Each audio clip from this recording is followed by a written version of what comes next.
was far No, away. perfect. Okay, Amber, welcome to Home with Friends. Hi. Hi. Thank you for being here. Happy belated birthday. Thank you. You're welcome. Did you do anything super exciting? Tanner surprised me with like a close dinner with some friends. So cute. And he also got me a massage on my birthday, which was Where? at home. Oh, they An came to at-home that house. massage. Oh, yeah. Ooh, that's amazing. Got in there. I needed it. Anyways, okay, so let's start with we met during COVID years. I actually don't remember exactly when. I feel like the first time I met you, because your like energy just struck me, was at, I know, Protagonist. I feel like that was the first time I met you, which is interesting because that's Tanner's business partner's place, which I didn't know him then, which is kind of like the small string theory, which is kind of crazy. Yeah. But I feel like that was the first time I met you because I think it was Kara's birthday. Was it Kara's birthday? I'm not even remembering. I don't know whose birthday it was. It was someone's birthday. Graylin was with me. Yep, love Graylin. Shout out Graylin. And I just remember talking to you, and I just remember how beautiful you were. Aw, Yeah, thank you. I know. That's I feel like so we should nice. let's cheers our coffee. Yeah, cheers. Thank you so much. Yeah, what was my energy? I don't know. You were just like, you're always so positive and smiley. You know, maybe on the outside. Aren't we all? Aren't we all? Aren't we all? Just dying inside. Okay, cute. I love that. I wish I remembered. I really don't. But It's okay. all I that to remember say- weird stuff. Well, all that to say, it was years ago. It was a while Years ago. I feel like both of us have lived like 100 lives since then, honestly. So many. Both of us are in completely different places, physically, mentally, emotionally, spiritually. Yes. Get out of the past and get into Right. the future. I actually saw something online and it said, if you don't think you're growing, if you could go back to where you were a year ago, would you? And if the answer is no, then that's how you know you're growing. Yeah, absolutely. I know, and I just like that because I'm like, wait, that's so true. Because sometimes you take it day by day, you're like, you know. Yeah. No, that's good. I like that. I like that too. Okay, so what initially brought you to Charlotte? My job, my medical device sales job. So it was COVID, and I worked at a local news station selling advertising. Okay. Knew I wanted to get out. I had to get out of that. And this was where, in South Carolina? Space. Yeah, South Carolina, Columbia, South Carolina. Was living there. From Lexington. But I just started like, this was before COVID like really took us all by storm. Yeah. I started applying to jobs on LinkedIn, and this like one ad popped up, and it was like posted within 5 minutes. Sounded too good to be true, but it was medical device sales.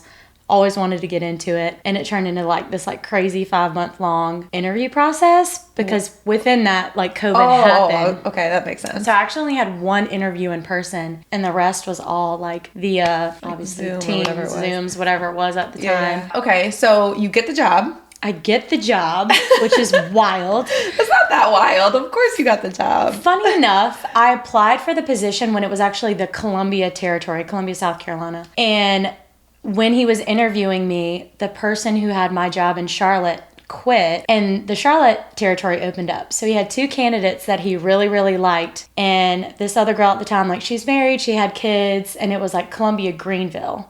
So he basically was like, hey, you have the job, but you have to go to Charlotte, which is not what I originally intervied for. Right. And I was like, Oh my God. I think I'm going to do it. Ah! No one thought I would ever leave.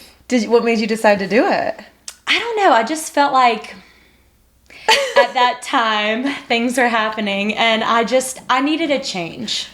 I could sense that this job was going to challenge me, which is what I was needing. I was just like in this crazy rut at work and personal, and was just like, okay, this maybe is my sign to do something different. I can always come back. Yeah. You know what I mean? That's the thing about life. You can try something, and if you what is it? You miss all the shots you don't take. Yep, 100%. So I was like, I'm doing it. And Good my family was for like, you. what? 1, you hate blood. 2, you're going to move to Charlotte. 1, you hate blood. I did. I hated blood. And I was like, I had this like fear of like blood. I don't know. Anyways, but I'm fine now. Do you see a lot of blood in your job? Yeah, like I'm in surgeries. Ugh. Yeah, I don't like- love blood either. Like bone and blood is like fine in there. I can see it. And it was nasty. How'd you get used to it? It's not as bad like in person as it is when you watch a video, if that makes sense. Like, I feel like when you watch videos and stuff like that, it looks so... Yeah, or even like a gory movie or something. Right. Like, I hate gory movies. Yeah, me too. I still, to this day, I'm not going to watch one. Yeah. I feel like seeing it in person would actually be worse, but maybe not. You would think, I don't know, everyone's different. Actually, you know what? I was just talking about this yesterday. You know what I did in college that I can't believe I did? I went to a cadaver lab with my anatomy and physiology class, and we just saw like 10 dead people. I know. And dissected their brains and shit. See, I'm not into that. Like, I mean, I didn't think I was into it either. yeah. Did you like it? I mean, it was like, to your point, once I was there, it was like you're almost just kind of like, oh, okay, whatever. Yeah. You know, the instructor was showing us things. And we left, but I was thinking about it yesterday. I'm like, that's actually pretty wild. I can't believe I like saw dead bodies. Insane. No, literally insane. Literally insane. Fully naked dead bodies. That's men what they and do women. for education in the I medical know. industry. It's just wild that like, I don't know. Yeah. I like preferably when people are alive. I'm not as like, oh gosh, I actually haven't done that yet. Like we've talked about it. Like we do a lot of continuing education. And they've talked about doing a cadaver lab. And I was like, oh God, I don't know how I would fare with that. Okay. So your family, so what was their reaction when you decided to move to Charlotte? Because you're very close with your family. You have a lot of, how many siblings? I'm one of 6 kids. Yes. One of 6. You're my southern little belle friend.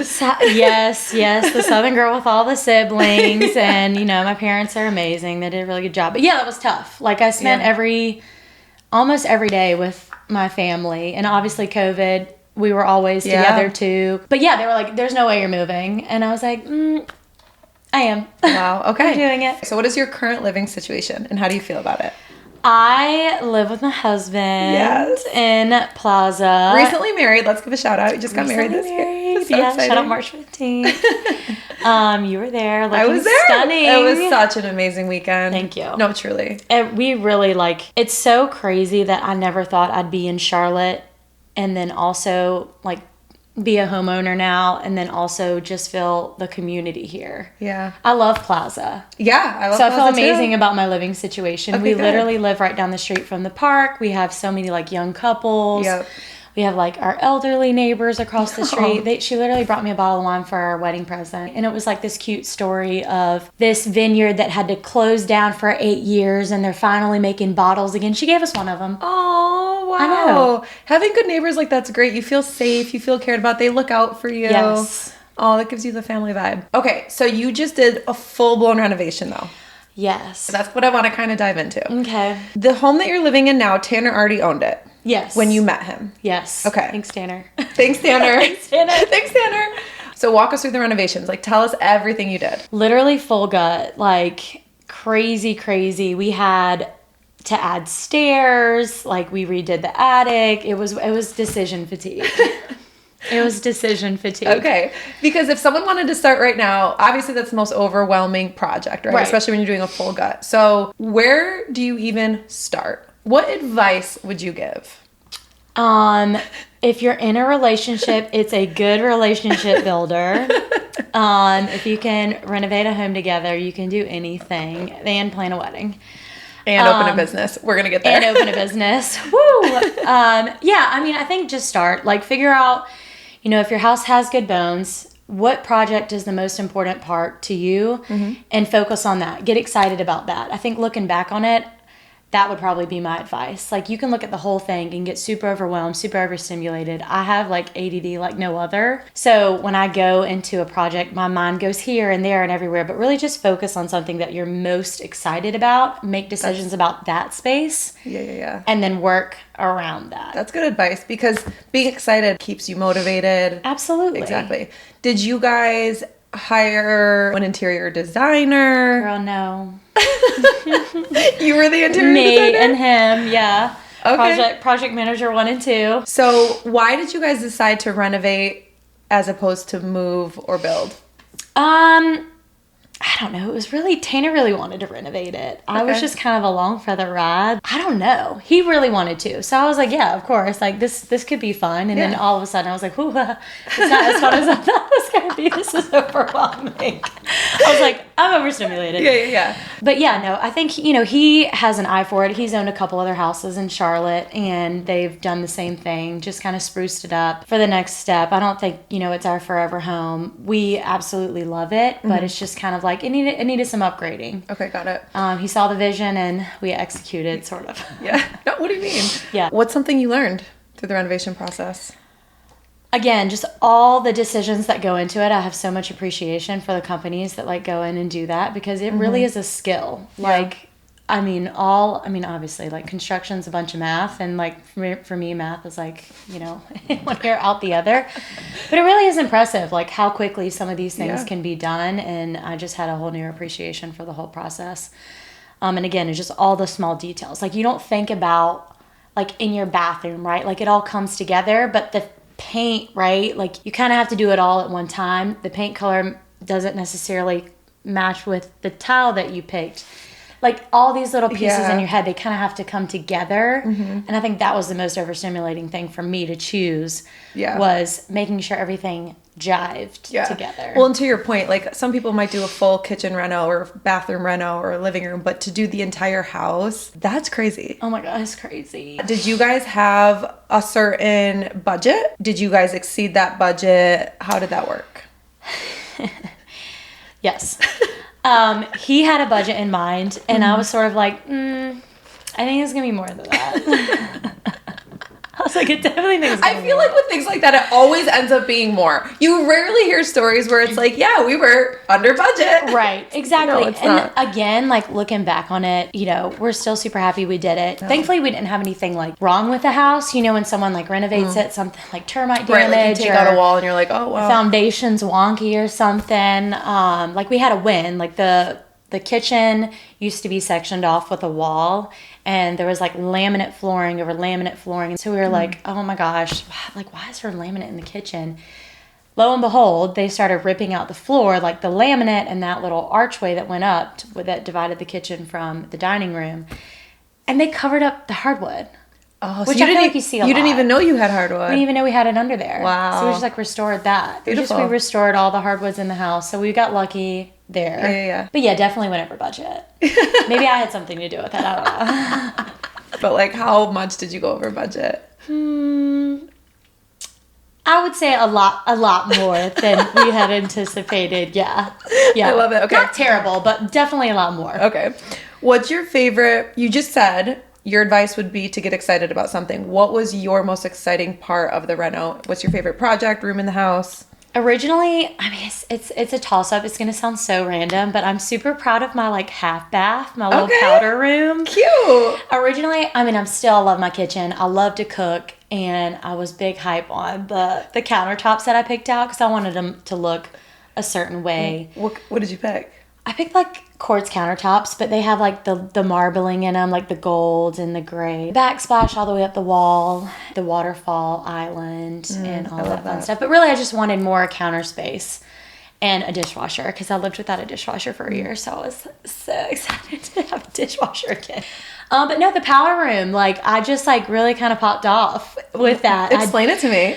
What's it look like? Again, with all the decisions, I went with a lot of white walls, which now, looking back, I don't regret them, but I would have gone a little bit more bold in my color. Like, I love color choices. Yeah, that's an easy fix. It's an easy fix. Yeah. However, we did pay to get the walls all painted, so I'm trying to deal with it for at least a year. Exactly. So I painted it like a dark, moody green, ceilings, walls, and then that's my one room with the marble flooring, and it's the checkered marble flooring. Ooh. Yes. This is funny. This is the third podcast episode where color drenching got brought up, because that's what the color. Did you do, like, the trim and everything? Oh yeah. Yeah. See? Splash the whole entire wall, the door. Yeah. Like, the ceiling. Oh yeah. Yeah, it's an amazing trend. I love it. Everyone loves it. Yeah, I love color. I had the whole, like, millennial gray or whatever, and looking back, I'm like, how do we have, like, why was that such a thing? Because color's so, it just changes. It makes it feel more homey, in my opinion. Yep. I had an interior designer on, my friend Maggie, and she said the trend that's in is color drenching, and the trend that's out is gray walls. Yeah. Bye. That's literally what she said. Hope you never come back. I know. We also painted our bedroom. This is the other thing that I got. I did a little trim work in our ceiling in our bedroom, and I painted our ceiling black. Oh. Which was fun. What color are the walls? They're just like a cream. Interesting. So, like, do you have a lot of black decor? Not a ton. So we have a sliding door to the bathroom, which is kind of like a frosted door with the paneling on it, and then the rod is black. And then I like to mix, like, modern and antique. I just think it looks fun. And then we did, like, a crown molding where our ceiling fan is. So it looks like those, European ceilings, just like a little drama. I want to see a pic when we're done. Okay. What makes a house feel homey to you? Like character. Like me and Tanner butted heads on this at the beginning. Like he wanted everything furnished and done, and while I agree with him, he's usually right a lot of the times. I can't believe I'm admitting that. But like it takes time to curate a home. Yes. I think that would be my other advice on like I know your question was what makes a home like homey, but I think if you just slap a bunch of furniture into a place, like yeah, it can feel homey, but like it's so fun curating your house.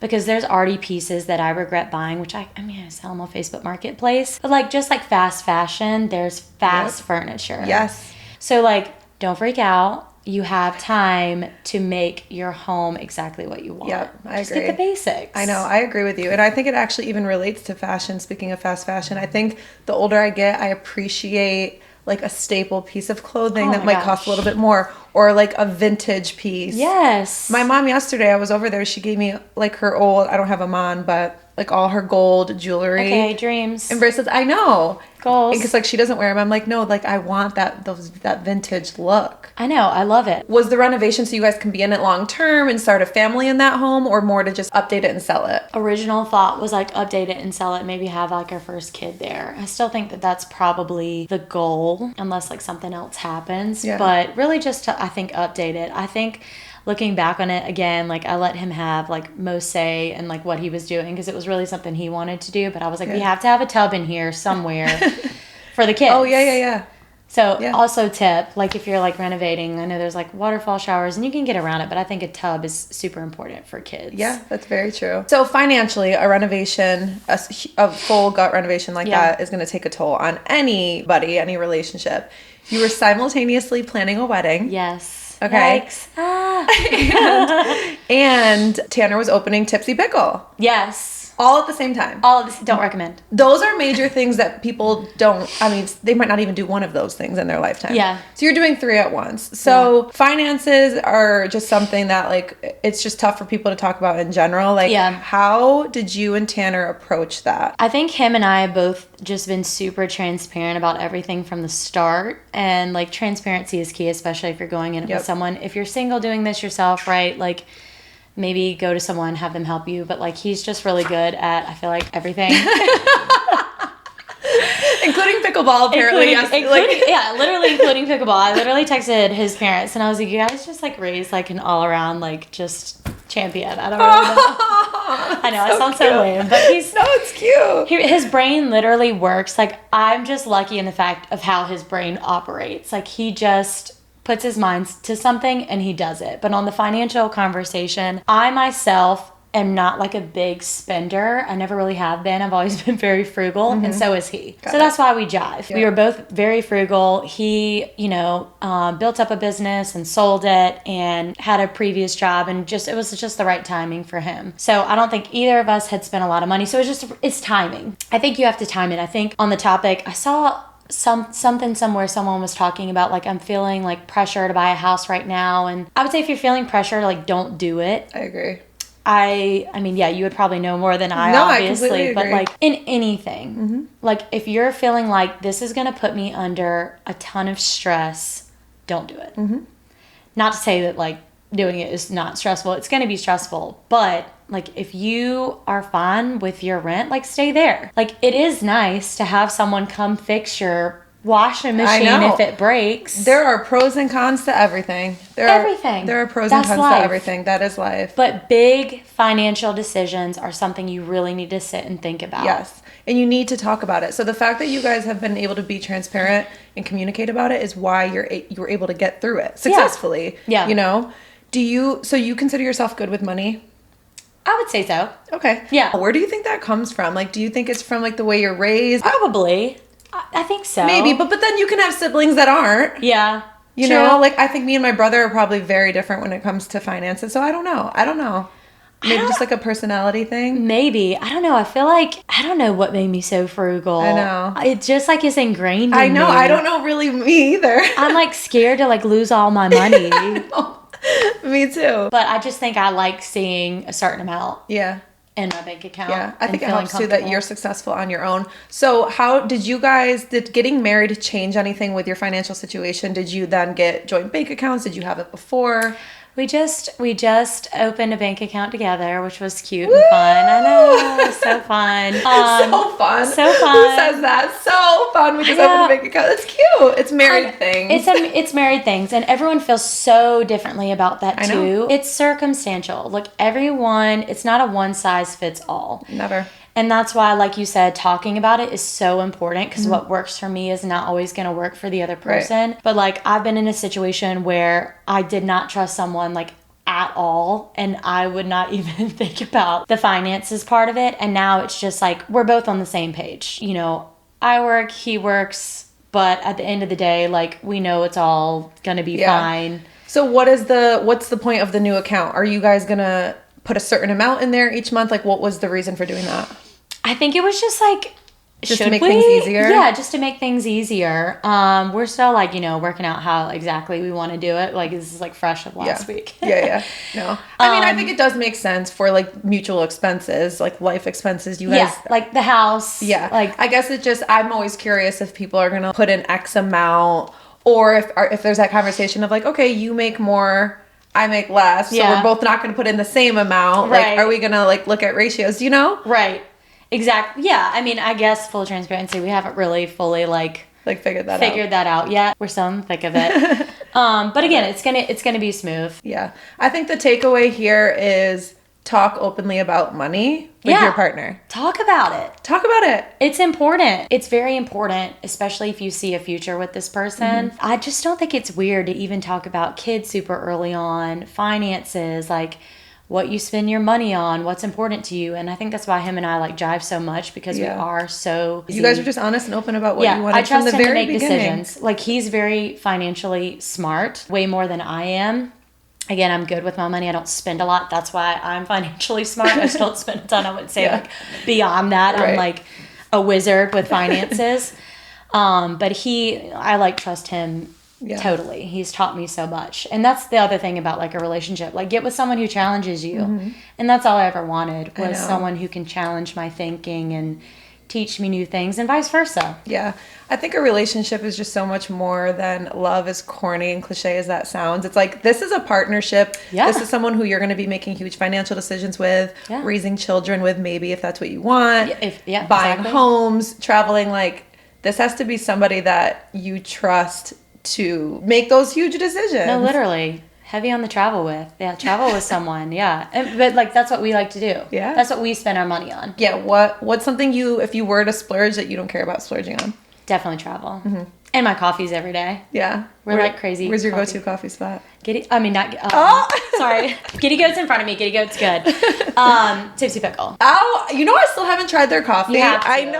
I know. Maybe I'll go tomorrow morning. It's like, obviously I'm biased, right? But it really is really good. We have an amazing barista. Shout out Chloe. But all of our flavors are really good. But you should go get the shaken espresso. Okay. If you like strong coffees. It has 3 shots of espresso in it. Is that what you had this morning? Yes. I'm crazy. It has 3 shots of espresso. That's actually kind of crazy. No, I know. But no, 3 shots of espresso, a pump and a half of pistachio syrup, and a pump of strawberry.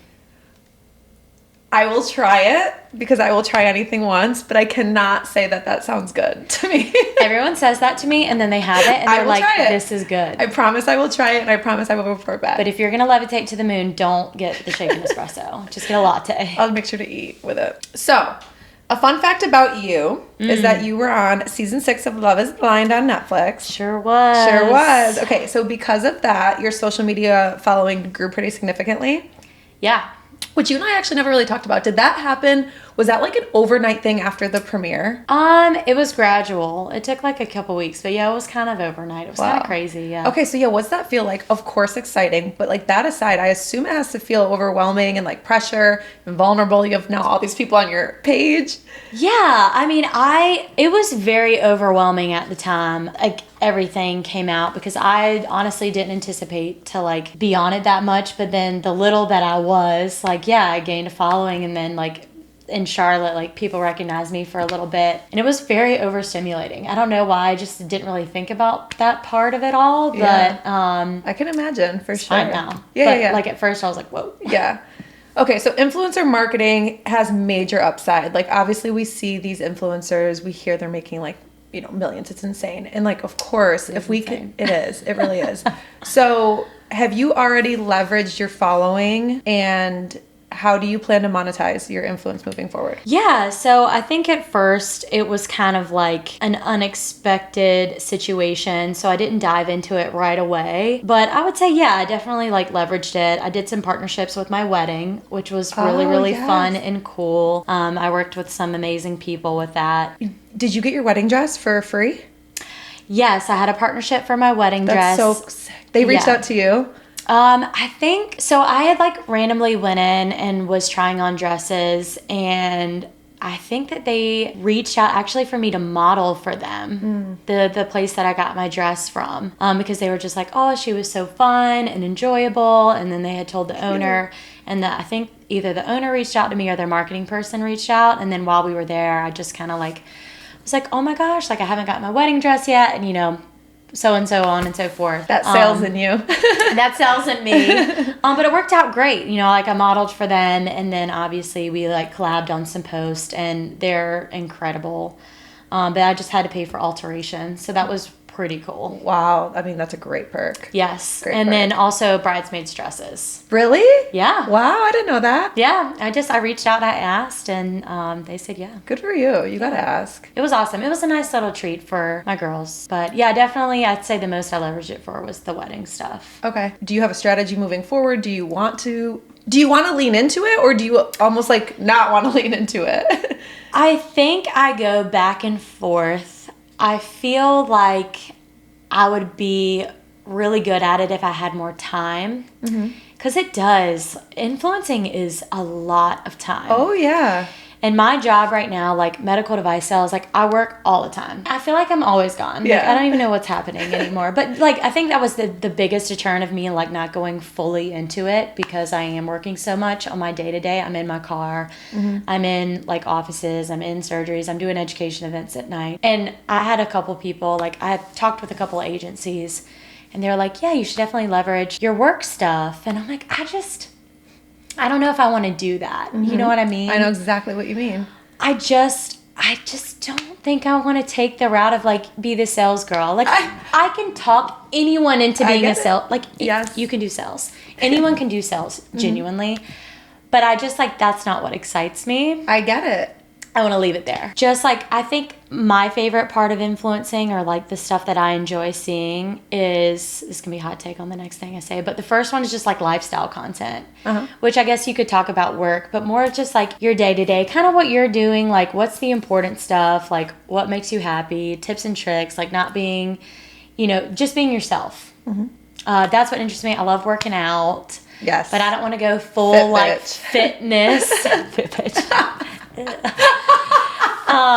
No, but like who knows? Like maybe next year I could be fat. Like I don't know. You know what I mean? Like I love fitness now, but next year I might be fat, and then everyone's gonna like pray for my downfall. You know, like people are gonna pray for your downfall, whether you're probably more if you're skinny. Honestly, people are always gonna pray for your downfall. Yes, but that's okay. Okay, wait. What's the second hot take? Okay, so like lifestyle content, but I really like mukbangs. You like what? Mukbangs? Is that how you say it? Like the eating videos? Like, I would never do it. Like, I know this is so weird. I don't even know what this is. It's like where people like eat food, and like you like watch them eat food. Oh. I know. Is it like a ASMR type thing? Yeah, it's like an ASMR type like, thing. are they talking to you? I would never do it. Are they talking while they're eating? Yeah. Or sometimes they're doing that, or sometimes they're not. Oh my God. I know. I just started getting blasted with those videos. Wow. Now my algorithm's going to start. I know. Okay. It's called mukbang? Mukbang? I don't know. I'm probably butchering that. It's okay. Listen. All right. Wow. I don't know. I like those. I like to watch those. But as far as like, I know this is so... No, I actually love it. Like what? I wasn't expecting that. I love it. I know. It's like... So much more to you than medical device sales. So much more mukbang. No, I love lifestyle content, and I think that's a part of it. Is like I love food, I love like cooking channels and stuff like that, and that's probably why I started getting like like fed those videos, no pun intended. But most of my recipes I get from like TikTok and stuff like that. But there's so much editing that goes into like the cooking videos and all of that. So I just feel like lifestyle would be probably more my speed eventually when I find the time. And what's so hard is like you put in all this time and effort into editing, and then it might get no views or no engagement, and then another one might get 100,000 views. There's no, like, you just never know, and you're putting in the same time to all of it. It's very, it can get like very fatiguing. It is. And I love fashion. So I think that's why it's like I like all of these things. So how do you combine them all in one? I just haven't found. You just got to be yourself. Be your own brand. People want to follow you. Do all of it. Yeah. And to your point, lifestyle, if you just post every day what you're doing, what you're wearing, what you're cooking, that's literally just people like you. Just got to find the time. I know. Do you think that you could make more money influencing than you do in your day-to-day job? Yeah. Like easy? Yeah. If like, I mean, you have to have a certain amount of following. Like with what I have now, no. Really? I feel like I just looked, you have like 25,000 followers. I know, but like you need way more than that. Like what? What do you think you need? I don't know. Probably like 500, like 100K to 500K. Yeah. Wow. I mean, you definitely can make money with 100K. Yeah. You can get a bunch of like partnerships and stuff like that, but you have to be active. I know. Like, it's just like, how do you even get to that point? It's like, no, like anything. You just have to keep posting. I know, it's just consistency. It's consistency, and it doesn't like work for like you could consistently post for years and then you never blow up, and then someone else like they say something funny and then they're like skyrocketed to the moon and just like that. But yeah, like, you know, maybe if you know, obviously I went on a show, I'd be open to doing another one. I don't know what that looks like or whatever, but yeah, I would do Once you're in that sphere, is that a goal to get put on other shows, or? That wasn't my original goal, like, but now I'm just kind of like present day. Now, it's not necessarily a goal, but I wouldn't say no to it. Right. Like, if it got brought to me. I wouldn't say no to it either. It's more of like, I wouldn't just do anything, like, maybe more like of a challenging, like, fitness type situation could be really fun. Like, I think Amazing Race, like, if I could convince Tanner to do it. That would be so fun. Relationship building, right? Yeah. Like, that's a crazy show. Survivor would be crazy. Yes, I agree. Yes. So more like that. Like, you know what I always wanted to do? I don't know if I would do it now. When I was younger, I wanted to do Wipeout. Have you ever watched Wipeout? Oh my gosh, like, that would be funny, hilarious. So funny, so like just great. I mean, like American Ninja Warrior would be cool, but I think I would like literally fall in like the first like 1 second. I would like leap, try to catch it, and then I'd be in the water immediately. That would be so fun. Back to like the leveraging your influence thing of like, I think this is the main thing that I struggle with. You really put your whole self out there, and there's just so much judgment and craziness. But like, what's the line? You know, because I do think there's something so nice about the private life, right? What do you keep private? What do you not keep private? Exactly. I agree. I think that's my struggle is I wear my heart on my sleeve. I am an oversharer. I blab. Which I'll have like what do they call it? A morality hangover where I wake up the next day and I'm like, why did I just tell everyone you know that? How many social functions I go to? And I'm like, I have one cocktail and I told them my deepest, darkest secrets. Granted, they're not that crazy. But like, I do the exact same thing. I leave and I'm like, oh my God, no one needed to hear that. I do the exact same thing. So to that point, I want to be able to get on this podcast and talk with my friends and be open and be vulnerable and be emotional. But it's like, okay, this is now going to the internet. This is now going on YouTube. This is now in the cloud. Nope. Okay. Oh, it is in the cloud forever. It's in the cloud. So like, it's also just not people's business either. No. You're going to get judgment. So yes, there's that line where it's like, because to connect though, you got to be honest and you got to be open. You got to talk about real shit. You got to talk about real shit. So like where do you find that line of being honest and open in yourself and unapologetically out there, and also just like not giving these nosy motherfuckers your whole life story? No, I know. I think for me, it's like half a joke but half serious. If I ever get to a point where I have like hundreds of thousands of followers and I'm like actually making money, then guess what? I'll give you my deepest, darkest secrets. Rip it. Yeah. I'll tell you everything. But until then, there's going to be a little boundary, baby. I'm on the tightrope and I ain't falling off. Exactly. And it should be a challenge. Like, hey, you want the tea? You should. Spread the word. Get her to 200K and she'll tell her worst dating story. Oh, I will tell a lot. If I get to 200K, I will blow up some people's lives. Let me put it that way. Yeah, I feel like, if I got to 200K, then I'd probably do All right, we'll make a deal. We will come on here and do an episode 2. I love it. And share our deepest, darkest secret that no one else knows. Ah! Deal? Deal. Okay, so we're going to end with a fun question. Because I always do. So actually, I had 2 questions in mind, and I don't know which one I want to pick. So You can do both. both? It's your world. We're just living in it. Okay. Woo, sounds good. Great. So number 1, and this could be anything. What's one belief you used to hold that you've completely changed your mind about? Woof. That's heavy. It doesn't have to be heavy.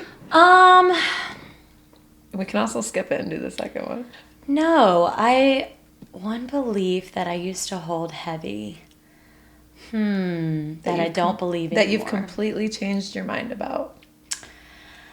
I used to be the biggest people pleaser. And it's not that I don't believe in it anymore. I feel like got burned so many times that I still want to be a people pleaser. That's who I am to my core. But I take it with a little less grain of salt, like of the letdown part of it, I guess.